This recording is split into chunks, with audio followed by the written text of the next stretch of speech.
lai ni som pathum mani a he puda vita de che main tur an pei thuak to ni min chan chua kru ka chiam ta u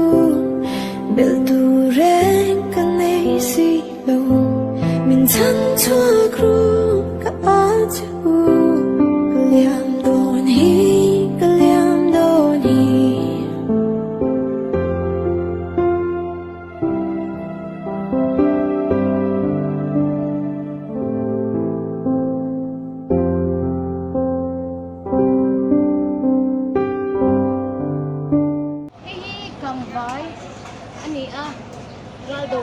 Nei ni thuma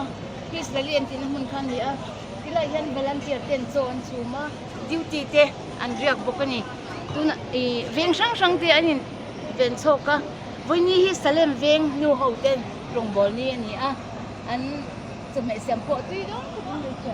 hian mi zavel hi englai pui hian an pumura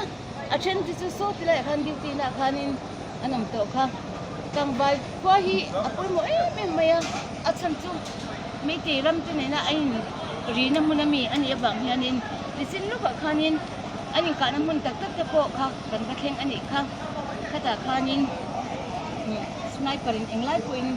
min tha the reng ani ti kha kan thri achu bang kan lau em ma pathiani min san he mani ti ka thri a kan lau em ni tilaya an ma mo na atam em ma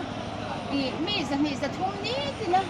hoi ni cho e tu kha chuanin thil an ma mo tam em ni chu bang in i an ta na chu bar khatte kan ni the nge na turin mi mal tin tan te kan la anga tin tilai mun hi aro puine le zol na chuan tho hom hi tha a tam sang han ti top mayang mi zo fa te nam sang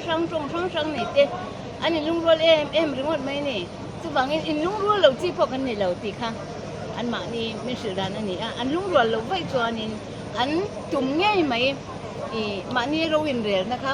an ni thi don silwa chu bang in the ka to pin tran an la ani ti kha kan shet pui don nya